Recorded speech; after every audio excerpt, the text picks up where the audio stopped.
Vous voyez, la géopolitique est un domaine très cruel, et les personnes qui sont naïves et simplistes dans leur analyse de la géopolitique en souffrent toujours. Pourtant, certaines règles géopolitiques demeurent très claires. Toutes les grandes puissances, y compris les États-Unis, mettront toujours leurs propres intérêts en premier. Elle ne sacrifiera jamais ses intérêts, même pour les meilleurs amis, y compris ses amis européens. Il était très naïf de la part des Européens de croire que les États-Unis mettraient toujours les intérêts européens en premier, dans leur relation avec la Russie. Ceci est Kishore Mahboubani. Il est l'un des experts géopolitiques les plus accomplis au monde, ancien président du Conseil de sécurité des Nations Unies et chercheur émérite à l'Institut de recherche sur l'Asie. Le professeur Mahboubani est l'auteur de plusieurs livres, dont Vivre au siècle asiatique, ainsi que de son ouvrage révolutionnaire sur l'influence croissante de la Chine dans le monde, intitulé La Chine a-t-elle gagné? Dans l'entretien d'aujourd'hui, Kishore et moi abordons le rôle de l'Europe et les négociations autour de la fin de la guerre en Ukraine. Alors que les tensions s'intensifient, les dirigeants européens sont marginalisés, sans influence réelle dans les pourparlers américano-russes. Le professeur Mahboubani a récemment rédigé un article pour Foreign Policy intitulé « Il est temps pour l'Europe de faire l'impensable ». Dans cette vidéo, nous examinons les 3 options de l'Europe pour l'avenir et comment la guerre en Ukraine pourrait se terminer. Plus tard, nous nous concentrons sur la Chine et je demande au professeur de partager son point de vue, en tant que Singapourien, sur la manière dont la Chine étend son influence mondiale. Nous avons discuté des derniers développements de la Chine dans l'intelligence artificielle et les énergies renouvelables et j'ai directement posé au professeur la même question que le titre de son livre « La Chine a-t-elle gagné ?» Pour conclure, Sushuan, nous discutons de ce que le professeur Mahboubani considère comme la question la plus dangereuse au monde, l'avenir de Taïwan. Ne manquez pas cette conversation révélatrice avec le professeur Mahboubani qui dévoile sa stratégie précise sur la façon dont l'Occident devrait gérer la Chine. Restez jusqu'à la fin pour tout entendre. Mesdames et messieurs, c'est un grand honneur d'accueillir dans notre studio le professeur Kishore Mahboubani. Kishore, merci beaucoup de nous rejoindre aujourd'hui et nous attendons cette discussion avec impatience. Avec plaisir. Merci de m'avoir invité. Absolument. Professeur Mahboubani, je voudrais commencer par discuter du plus grand conflit géopolitique dans le monde en ce moment, bien sûr, la guerre entre la Russie et l'Ukraine. Je suis certain qu'on pourrait longuement discuter des causes de cette guerre. Beaucoup évoquent l'expansion de l'OTAN ou Poutine. Mais vous avez récemment fait un commentaire très intéressant en disant que l'absence de pragmatisme dans la culture européenne est un facteur important. J'aimerais que vous expliquiez un peu plus cela. Oui. Je veux dire, la tragédie de la guerre en Ukraine, c'est que cette guerre était tout à fait évitable. C'était un accident qui n'aurait pas dû se produire. Et la raison pour laquelle cela s'est produit, c'est parce que les Européens sont devenus géopolitiquement incompétents. Et je dis cela avec une certaine confiance, parce que la personne qui m'a donné cette perspective était Henry Kissinger. J'ai eu une conversation en tête-à-tête avec... Oui. Environ 1 an avant qu'il ne décède en octobre 2022. Et il déplorait le fait que les dirigeants européens ne pensent plus à long terme, à la vision d'ensemble, et n'examinent plus l'environnement global avant de prendre des décisions politiques. Donc par exemple, vous savez, je veux insister sur un point pour qu'il n'y ait aucun malentendu. L'invasion de l'Ukraine par la Russie est illégale et injustifiable. C'est très clair. Mais en même temps, cette invasion aurait pu être évitée si les Européens avaient fait preuve d'une quelconque compétence géopolitique et reconnu qu'ils devront vivre avec la Russie pendant les 100, voire peut-être 1000 prochaines années. Années, peut-être. Ils devraient prendre en considération les préoccupations sécuritaires de la Russie, surtout si la Russie se sent menacée par certaines de leurs actions. Et les Russes ont clairement fait savoir que l'expansion continue de l'OTAN vers l'Est mettait en danger leur sécurité. Ils ont donné de nombreux signes d'avertissement. Et, vous savez, des universitaires américains comme John Mearsheimer et Jeff Sachs ont en fait fourni beaucoup de données qui montrent que ces avertissements étaient très, très clairs. Et il est très étonnant que les dirigeants européens aient choisi d'ignorer ces avertissements et aient continué à pousser pour l'expansion de l'OTAN. Et je pense que bien sûr, en ce moment, comme vous le savez, les Européens paient un prix très lourd pour leur incompétence géopolitique. Parce que la seule leçon de l'histoire, et cela remonte à 2000 ans, c'est de ne jamais mettre tous ces œufs géopolitiques dans le même. Et Les Européens ont mis tous leurs œufs géopolitiques dans un seul panier appelé les États-Unis d'Amérique, en partant du principe que les États-Unis d'Amérique protégeraient toujours, d'une manière ou d'une autre, les intérêts européens, même en sacrifiant les intérêts américains. C'était une hypothèse. Hypothèse géopolitique absurde, parce que toutes les grandes puissances mettront toujours leurs propres intérêts en premier.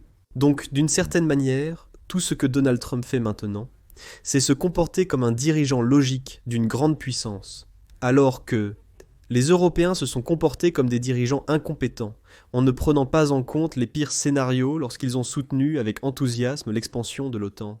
Oui, c'est une très bonne remarque. Donc, pensez-vous qu'avec le revirement de Donald Trump maintenant, et vraiment, vous savez, un changement à 180 degrés par rapport à l'administration précédente, diriez-vous simplement que c'est lui qui agit davantage dans l'intérêt des États-Unis et, comme vous l'avez dit, qui agit comme une superpuissance? Donc, cela était vraiment devenu prévisible, ce mouvement de Donald Trump. Eh bien, Malheureusement, vous voyez, la géopolitique est un domaine très cruel. Et les personnes qui sont naïves et simplistes dans leur analyse de la géopolitique en souffrent toujours. Cependant, certaines règles de la géopolitique restent très claires. Toutes les grandes puissances, y compris les États-Unis, mettront toujours leurs propres intérêts en premier. Elle ne sacrifiera jamais ses intérêts, même pour ses meilleurs amis, y compris ses amis européens. Il était très naïf de la part des Européens de croire que les États-Unis mettraient toujours les intérêts européens en premier dans leurs relations avec la Russie. Pourquoi les États-Unis devraient-ils faire cela? Les États-Unis ont leurs propres intérêts, et ils essaient maintenant de définir une nouvelle relation avec la Russie. Et cela aurait pu être anticipé il y a quelque temps. Et donc, je pense qu'il est important que les Européens prennent du recul, réfléchissent et se demandent « Pourquoi avons-nous été si naïfs ?» Quelles ont été nos erreurs et comment pouvons-nous éviter de les reproduire à l'avenir? Dans mon article, j'ai donné 3 suggestions précises aux Européens. D'abord, envisagez de quitter l'OTAN pour montrer votre autonomie et votre indépendance. Deuxièmement, concluez un nouveau grand accord stratégique avec la Russie. Et troisièmement, envisagez également de conclure un grand accord stratégique avec la Chine. Donc, en un sens, agissez dans votre propre intérêt et non dans l'intérêt d'une autre grande puissance. génial, j'adore. Pour l'article mentionné, on ajoutera un lien dans la description. L'article paru dans Foreign Policy s'intitulait « Il est temps pour l'Europe de faire l'impensable ». Vous avez abordé ces 3 points, mais je souhaitais les approfondir davantage. Vous mentionnez que la première chose que l'Europe doit faire est de trouver une solution, n'est-ce pas? Vous proposez 3 solutions concrètes pour l'Europe, présentées de manière intéressante. Vous reconnaissez aussi qu'ils ont fait des erreurs. Ils doivent vraiment réfléchir à leur avenir, parce qu'ils ont été très naïfs sur le plan géopolitique. Alors, à quoi cela ressemblerait-il si l'Europe devait, vous savez, quitter l'OTAN? Et vous, par exemple, votre première suggestion, à quoi cela ressemblerait-il concrètement? Eh bien, je pense que cela enverrait un signal très clair indiquant que l'Europe déclare son indépendance géopolitique. Et donc, à partir de maintenant, l'Europe agira comme un acteur stratégique autonome sur la scène mondiale, en mettant ses propres intérêts en priorité, vous voyez? Et comme je le concède même dans l'article, l'Europe n'a peut-être pas nécessairement besoin de se retirer de l'OTAN, mais simplement en déclarant qu'elle est prête à quitter l'OTAN. Elle envoie un signal disant « Si vous ne prenez pas mes intérêts en considération, pourquoi devrais-je rester membre de ce club ?» Et la meilleure façon pour l'Europe d'être traitée avec respect est de déclarer qu'elle est prête à quitter l'OTAN, car son insistance à rester dans l'OTAN, même si les États-Unis ont complètement mis de côté les intérêts européens, donne l'impression que les Européens, comme je le dis d'une manière un peu cruelle, donnent l'impression que les Européens lèchent les bottes qui les frappent. Et c'est très imprudent, extrêmement imprudent en géopolitique. Parce qu'en géopolitique, il faut être aussi cruel, rusé et astucieux si l'on veut protéger ses intérêts. La meilleure façon de le faire est de déclarer que si les intérêts européens ne sont pas considérés, l'Europe est prête à quitter l'OTAN. Professeur, parlez-nous davantage de la deuxième option. Ce que vous avez dit est très intéressant et c'est ce que j'apprécie particulièrement. J'aime ce que vous avez dit plus tôt, à savoir que l'Europe, sachant qu'elle va devoir vivre à côté de la Russie pour les 100 ou même les 1000 prochaines années, travaille en fait plus étroitement avec la Russie. J'apprécierais que vous élaboriez sur ce sujet. Avant la guerre, la majorité du gaz naturel qui arrivait en Allemagne passait par le gazoduc Nord Stream. C'était un élément vraiment clé de la puissance industrielle de l'Allemagne. J'aimerais que vous développiez le deuxième point. Vous savez, est-ce que Possible pour l'Europe de réellement se rapprocher de la Russie après ce conflit et après ce que nous avons vu? Absolument. Vous voyez, en géopolitique, il faut toujours mettre toutes les options sur la table, y compris, comme je le souligne, les options impensables. Et, vous savez, les gens oublient. Je veux dire, c'est pour cela que j'aimerais que les Européens étudient l'Asie du Sud-Est un peu plus longtemps. Lorsque l'Association des Nations de l'Asie du Sud-Est a été créée en 1967 pendant la guerre froide comme une organisation pro-américaine, sa création a été dénoncée à la fois par Moscou et Pékin en 1967. On pourrait donc supposer qu'à cause de cela, l'Association des Nations de l'Asie du Sud-Est sera à jamais prise dans une relation antagoniste avec son voisin, la Chine. Mais les pays de l'Association des Nations de l'Asie du Sud-Est sont extrêmement pragmatiques. Ils ont dit nous devons vivre avec la Chine pour les 1000 prochaines années. Et nous devons nous assurer de trouver des moyens de nous entendre, de telle sorte que, sur les questions qui sont importantes pour nous, nous tenions tête à la Chine. Malgré tout, sur d'autres sujets importants pour la Chine, nous parvenons à trouver un terrain d'entente avec elle. C'est cela le pragmatisme. Vous vous adaptez, vous ajustez, et vous négociez un compromis équitable. Puis vous entretenez une bonne relation sur le long terme. Et je suis étonné que les Européens n'aient fait aucun effort pour comprendre les préoccupations russes et pour travailler à instaurer la confiance des Russes envers l'Europe. Et, vous savez, c'est une chose évidente que les Européens auraient dû faire, parce qu'en ce moment, les États-Unis sont clairement la première puissance mondiale. Aucune question là-dessus. L'une des plus grandes leçons de l'histoire, c'est qu'aucune puissance ne reste éternellement la première puissance. Pour toujours. Et dans 100 ans, les États-Unis ne seront peut-être plus la première puissance, peut-être pas la deuxième, peut-être la troisième, la quatrième puissance. Si la géopolitique va changer, il faut toujours garder ces options ouvertes. Mais une chose qui ne change pas, ce sont vos voisins. Vos voisins ne partent jamais. Et un pays fort comme la Russie, un pays résilient comme la Russie, ne va pas disparaître de sitôt. Donc, au bout du compte, les Européens devront vivre avec la Russie pendant les 1000 prochaines années. Et vivre avec la Russie même lorsque les États-Unis ne seront plus la grande puissance. Alors pourquoi ne pas établir vos propres arrangements autonomes avec la Russie au lieu de dire « Oh, quand il s'agit de la Russie, nous allons simplement suivre loyalement tout ce que font les États-Unis » En tant qu'amis des Européens, je trouve cela très imprudent de leur part. Je leur dis « Occupez-vous d'abord de vos propres intérêts. » Oui, absolument. Ces deux options sont fantastiques et très perspicaces. Parlons de la troisième option qui concerne spécifiquement la Chine. Vous soulevez un point très intéressant à ce sujet. Nous voyons un nombre considérable de migrants quitter l'Afrique allant certainement vers l'Europe. Et pourquoi? Parce qu'ils cherchent une vie meilleure. Ils veulent plus d'opportunités. Comme nous le savons, l'Afrique a un potentiel énorme, mais elle n'a pas été aussi développée qu'elle aurait probablement dû l'être. Mais il y a maintenant une opportunité potentielle de se rapprocher de La Chine. Et je pense que nous avons vu quelque chose de très intéressant. Vous savez, le ministre allemand du Commerce a dit que, par exemple, s'il se retrouvait pris dans une guerre tarifaire avec Donald Trump et les États-Unis, on pourrait potentiellement voir l'Allemagne riposter en se rapprochant réellement de la Chine. Parlons de la troisième option et de la façon dont l'Europe peut véritablement agir dans ce sens. se rapprocher. De la Chine et ce que cela signifierait. Eh bien, je pense que, vous savez, l'un des points clés que j'ai souligné à propos de la géopolitique, c'est qu'il faut être très froid et calculateur pour essayer d'évaluer d'où viendra votre prochaine grande menace. Et dans le cas de l'Europe, la prochaine grande menace ne viendra pas du tout des chars russes. Elle viendra de l'explosion démographique en Afrique. Je pense qu'il y a une statistique que chaque Européen devrait connaître. En 1950, la population de l'Europe était 2 fois plus grande que celle de l'Afrique. Aujourd'hui, la population de l'Afrique est plus de 2 fois et demi supérieure à celle de l'Europe. D'ici 2100, la population de l'Afrique sera probablement 10 fois supérieure à la population combinée de l'Union européenne. 10 fois. Si vous avez beaucoup d'Africains, et à moins de promouvoir la croissance et le développement de l'Afrique, il y aura de plus en plus d'Africains qui essaieront de traverser la Méditerranée pour aller en Europe. Alors, comment empêcher une migration massive de l'Afrique vers l'Europe ? En supposant que vous n'allez pas commencer à tuer des gens à vos frontières. Donc, la seule façon de faire cela est de soutenir le développement économique de l'Afrique et de soutenir tout pays qui investit en Afrique. Parce que chaque investissement en Afrique est un cadeau pour l'Afrique et un cadeau pour l'Europe en même temps. Donc, si les Européens étaient intelligents, ils devraient accueillir favorablement les investissements chinois en Afrique.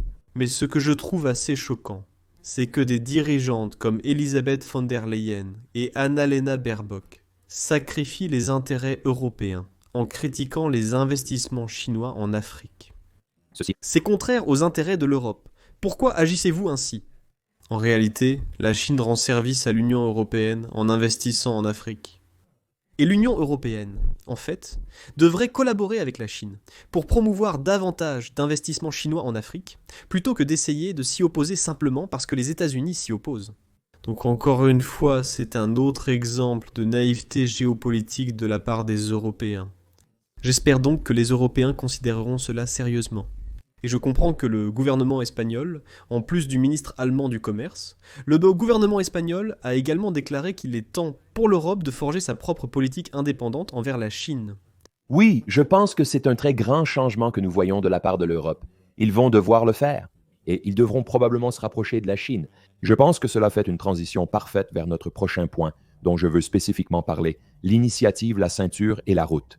L'initiative La Ceinture et la Route, la Belt and Road Initiative, a maintenant plus de 10 ans. Nous avons vu des milliers de milliards de dollars investis par la Chine, plus d'une centaine, et je crois que c'est maintenant 150 pays à travers le monde qui ont adhéré, ce qui est un chiffre incroyable s'il y a 193 nations dans le monde. J'aimerais avoir votre avis sur la Belt and Road Initiative en général. A-t-elle été un succès? Quel est l'avenir de cette situation? Et en tant que Singapourien, quel est votre point de vue sur les investissements chinois, non seulement dans votre région, mais aussi dans le monde entier? Ils ont maintenant une empreinte massive. Merci pour votre avis. Eh bien, je pense que vous avez tout à fait raison. C'est assez remarquable que plus de 150 pays se soient inscrits pour rejoindre des projets affiliés à l'initiative La Ceinture et la Route, ou Belt and Road Initiative.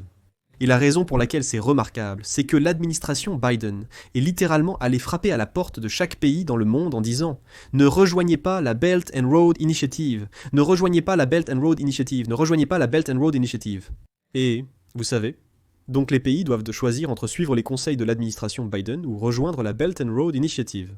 Et la plupart des pays dans le monde ont dit que la Belt and Road Initiative allait leur donner une opportunité d'améliorer les infrastructures de leur pays, d'améliorer les liens commerciaux de leur pays.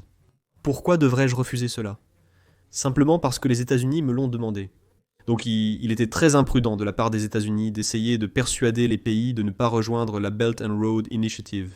Le fait que 150 pays aient rejoint montre que la campagne américaine contre la Belt and Road Initiative a essentiellement échoué. Bien sûr, il y a certains pays qui ont refusé de rejoindre la Belt and Road Initiative, et ils en ont parfaitement le droit. Je veux dire, le Japon n'a pas rejoint. L'Inde et l'Australie n'ont pas rejoint, ce qui est tout à fait normal. C'est leur droit. Mais le fait est que la plupart des pays dans le monde ont décidé de le faire parce que cela a apporté des avantages concrets. Prenons l'exemple de l'Indonésie, voisine de Singapour. Les Indonésiens collaborent avec la Chine pour construire une ligne ferroviaire à grande vitesse reliant Jakarta à Bandung. Et les Indonésiens sont ravis d'avoir ce train incroyablement rapide. L'Indonésie, comme vous le savez, est encore relativement un pays en développement. Son revenu par habitant est bien inférieur à celui des États-Unis. Mais l'Indonésie dispose maintenant d'un train bien plus rapide que ceux des États-Unis. Un train nommé Swoosh, si je ne m'abuse. Pause. Et tu sais, donc c'est remarquable. Donc il ne s'agit pas seulement d'infrastructures. Parce que lorsque vous construisez un train à grande vitesse et que les gens en Indonésie disent « Waouh, mon pays a pu construire un train à grande vitesse, devinez quoi d'autre mon pays peut faire ?» Cela renforce également la confiance psychologique et le bien-être psychologique de la population de voir des projets d'infrastructures réussis être construits et achevés dans leur pays. Et par conséquent, il était très imprudent de la part des États-Unis de s'opposer à la Belt and Road Initiative. Et je pense que les États-Unis, franchement, devraient maintenant essayer de faire le contraire, c'est-à-dire accueillir les investissements de la Belt and Road Initiative aux États-Unis. Parce que, franchement, une grande partie des infrastructures américaines ressemblent à celles du tiers-monde. Si vous allez dans les aéroports des États-Unis, si vous prenez un train rapide aux États-Unis, et en fait, si vous voyez certains des ponts s'effondrer aux États-Unis, il serait logique que les États-Unis travaillent avec la Chine et la Belt and Road Initiative, plutôt que de s'opposer à la Belt and Road Initiative. Maintenant, je sais que cela n'arrivera pas de sitôt. C'est une option impensable que les États-Unis devraient envisager pour l'avenir. Ne serait-ce pas incroyable de voir les États-Unis s'inscrire pour rejoindre la Belt and Road Initiative? Je suis totalement d'accord avec toi sur les infrastructures et le fonctionnement actuel de ce pays. Et je pense que j'aimerais parler un peu plus de la Chine parce que je sais que c'est un pays que tu as énormément étudié. Et ce qui est évident, c'est que tu y as voyagé à maintes reprises. J'aimerais avoir ton avis parce qu'en 2020, tu as écrit un livre intitulé La Chine a-t-elle gagné? Et je pense que 2025 a été une année très intéressante. Tu sais, on a vu ces réfugiés de TikTok, tu sais, des millions d'Américains frustrés par le gouvernement américain qui veut interdire TikTok et qui se tournent alors vers Xiao Hongshu, qui s'appelle Red Note, l'application chinoise, et qui vivent ces échanges culturels incroyables. Des millions d'Américains et de Chinois échangent et découvrent mutuellement leur culture. Ensuite, DeepSeek est apparu et a révolutionné l'avenir de l'intelligence artificielle presque du jour au lendemain. C'était une avancée majeure. La semaine dernière seulement, on a vu la Chine lancer ce film d'animation qui a rapporté 1 milliard de dollars américains en seulement 11 jours au box-office. En 2025, la question est posée. La Chine a-t-elle gagné? Dans mon livre, La Chine a-t-elle gagné? Le point d'interrogation est crucial, comme vous le savez de ma thèse. À la fin de la... Question. D'accord, Donc le titre n'est pas La Chine a gagné. d'accord, mais Il ne fait aucun doute que beaucoup des points clés que j'ai soulevés dans le livre restent valables, même si le livre a été publié en 2020. Le premier point que je souligne, c'est que les États-Unis ont lancé une compétition géopolitique contre la Chine. Et j'ai dit que les présidents américains peuvent arriver. Les présidents américains peuvent partir. Cela ne fait aucune différence parce que cette compétition est motivée par des facteurs structurels. Et heureusement, ou malheureusement, mes prédictions se sont réalisées. Vous avez eu deux présidents très différents, Trump et Biden, depuis que le livre a été écrit. Mais en fait, malgré leurs différences, la politique américaine constante visant à stopper la montée de la Chine s'est poursuivie.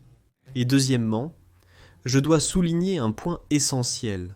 Quoi que fassent les États-Unis, ils ne doivent jamais sous-estimer la Chine. Parce qu'en fin de compte, la Chine reste la plus ancienne civilisation continue du monde. Elle existe depuis plus de 4000 ans. Il y a une raison à cela. Et en fait, toutes les réalisations remarquables que vous mentionnez, que ce soit, vous savez, le saké profond ou la fabrication chinoise, la prouesse ou la Chine excelle dans la technologie des batteries, les véhicules électriques, etc. C'est un pays remarquable. Et je pense que beaucoup d'Américains commettent une grave erreur en sous-estimant la Chine. Mais un troisième point, tout aussi important, que je présente sous la forme d'une note fictive adressée au président Xi Jinping dans le chapitre de mon livre, c'est que maintenant que la compétition géopolitique entre les États-Unis et la Chine a commencé, la Chine bien sûr doit croire qu'elle va gagner. Mais quoi que fasse la Chine, elle ne doit jamais sous-estimer les États-Unis d'Amérique. Parce que les États-Unis d'Amérique sont une société remarquablement prospère. et possède Accomplit des merveilles. Je veux dire, juste pour vous donner une statistique, en l'an 2000, les économies de l'Union européenne et des États-Unis étaient à peu près de la même taille. Actuellement, l'Union européenne représente environ 2/3 de la taille des États-Unis. Donc, vous savez, l'Union européenne, clairement, comme je l'ai indiqué dans mes remarques précédentes, a perdu sa voix. Les États-Unis restent toujours une grande puissance redoutable, et ils ont une culture d'innovation et d'entrepreneuriat qui maintient leur économie très très très forte. Et C'est pourquoi j'encourage les Chinois à traiter également les États-Unis avec respect, tout comme j'encourage les Américains à traiter la Chine avec respect. c'est fantastique, un conseil fantastique. Je suis complètement d'accord avec ça.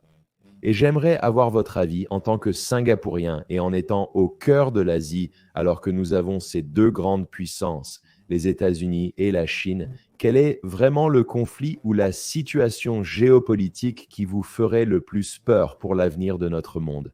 S'agirait-il d'un potentiel conflit entre les États-Unis et la Chine qui éclaterait, par exemple, dans le détroit de Taïwan? S'agit-il des problèmes persistants observés en Europe ou de quelque chose d'autre dont nous n'avons pas conscience? D'après votre analyse et votre position à Singapour, quel est, selon vous, le grand événement que vous attendez à l'avenir? Eh bien, je pense que la question la plus dangereuse au monde, sans exception, c'est la question de Taïwan. Je l'ai expliqué dans mon livre, la Chine a gagné. Aucune question là-dessus. Taïwan, au bout du compte, est une véritable patate chaude sur le plan politique, car c'est le dernier symbole vivant du siècle d'humiliation que la Chine a subi de 1842 à 1949. Et je pense qu'il est très important pour chaque décideur américain d'étudier ce que le siècle d'humiliation signifie pour l'esprit chinois. Et c'est pourquoi j'ai créé un cours sur EDX, un cours de 4 conférences sur le siècle d'humiliation. Afin que Les Américains puissent mieux le comprendre. Comme vous le savez, Taïwan a été séparé de la Chine pour la première fois lorsque la Chine a subi une défaite face au Japon en 1895. Et du point de vue chinois, tant que Taïwan n'est pas réunifié, le siècle d'humiliation n'a pas été. Close. Et La question taïwanaise doit donc être gérée avec une extrême délicatesse. Maintenant, cela ne veut pas dire que Taïwan doit être rendu à la Chine du jour au lendemain. En fait, la meilleure façon de préserver la paix dans le détroit de Taïwan est de ne pas changer le statu quo. Et dans le cadre du statu quo, c'est un point très important. Vous avez les deux pays qui affirment tous les deux qu'ils représentent. la Chine. Donc, Taïwan se déclare comme la République de Chine. Et il serait plus sage pour Taïwan de continuer à s'appeler la République de Chine et de continuer à revendiquer toute la Chine, car cela réaffirme le fait que Taïwan et la Chine ne forment qu'un seul pays. mais Si Taïwan déclare son indépendance, cela pourrait forcer la Chine à déclarer la guerre à Taïwan, ce qui serait très, très dangereux. Et en même temps, même si les Taïwanais faisant cela, ils se retrouveraient complètement isolés dans le monde. Parce que, alors que le passeport de la République de Chine est maintenant accepté dans plus de 150 pays dans le monde, tout passeport délivré par la République de Taïwan ne sera reconnu que par une poignée de pays dans le monde. Les Taïwanais s'isoleront s'ils changent le statu quo. Donc, la chose la plus sage à faire concernant la question de Taïwan est de laisser le statu quo tel quel autant que possible et de ne pas le changer. Et c'est là que, de temps en temps, j'ai pensé que certaines des actions de l'administration Biden étaient un peu dangereuses. Comme, par exemple, lorsque Joe Biden a donné une garantie de sécurité absolue à Taïwan, sans aucune réserve. Et c'était dangereux, parce que l'ambiguïté stratégique empêchait les Taïwanais de déclarer leur indépendance. Mais en donnant à Taïwan une garantie de sécurité absolue, vous les encouragez à déclarer leur indépendance avec votre soutien.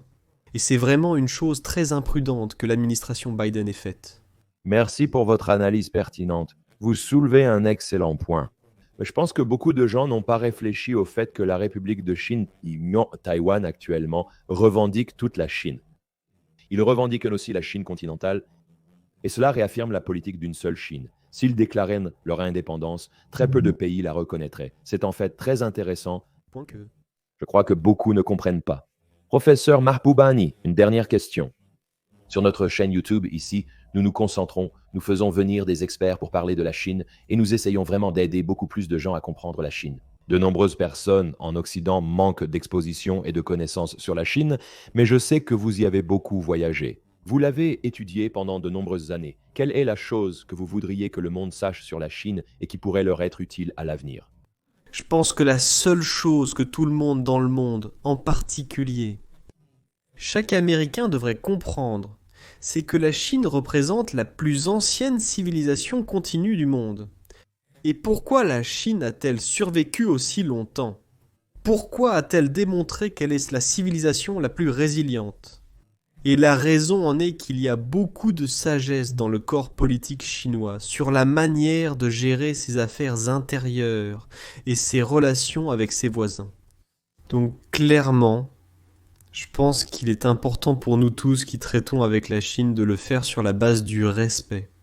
Et les Américains en particulier devraient arrêter de mépriser la Chine, devraient arrêter de diaboliser la Chine, devraient arrêter de parler de la Chine en des termes aussi insultants.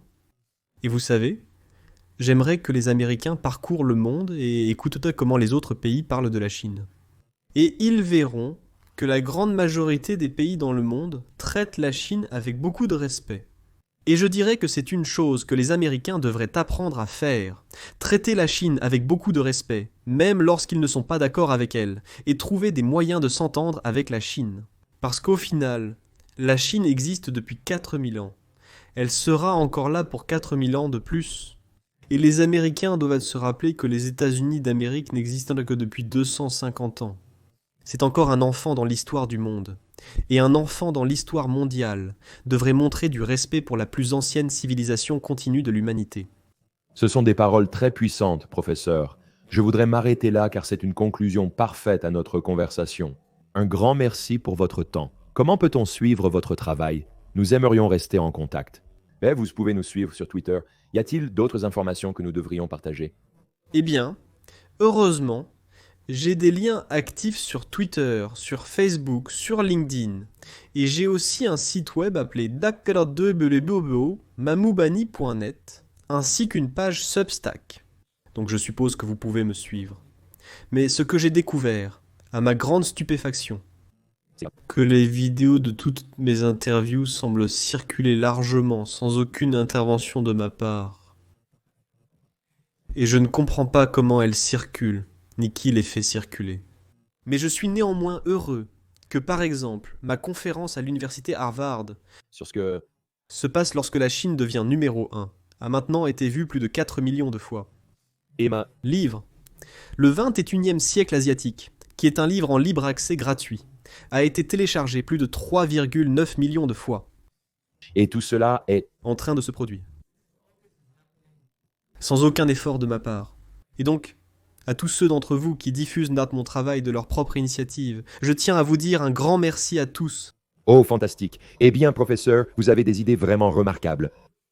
Nous apprécions réellement vos propos et vos analyses. Merci de partager votre message. Merci pour votre engagement envers notre monde. Nous mettrons les liens dans la description. N'oubliez pas de laisser un commentaire ci-dessous. Comme l'a dit le professeur, continuons à faire circuler cette conversation et à diffuser ce message aujourd'hui. Merci pour votre soutien continu. Rendez-vous lors de notre prochaine interview. À bientôt et merci pour votre soutien incroyable. Je suis vraiment reconnaissant d'inviter des invités comme le professeur Mahboubani sur la chaîne pour nous aider à comprendre le monde de la géopolitique qui évolue rapidement. Si vous avez apprécié la discussion d'aujourd'hui et que vous êtes arrivé jusqu'à ce point de la vidéo, assurez-vous de vous abonner à ma newsletter sur la géopolitique pour rester informé des derniers développements dans le monde. Le lien sera ci-dessous. Consultez aussi nos autres interviews en cliquant ici pour la prochaine vidéo. Merci pour votre soutien, hâte de vous retrouver bientôt dans une nouvelle vidéo.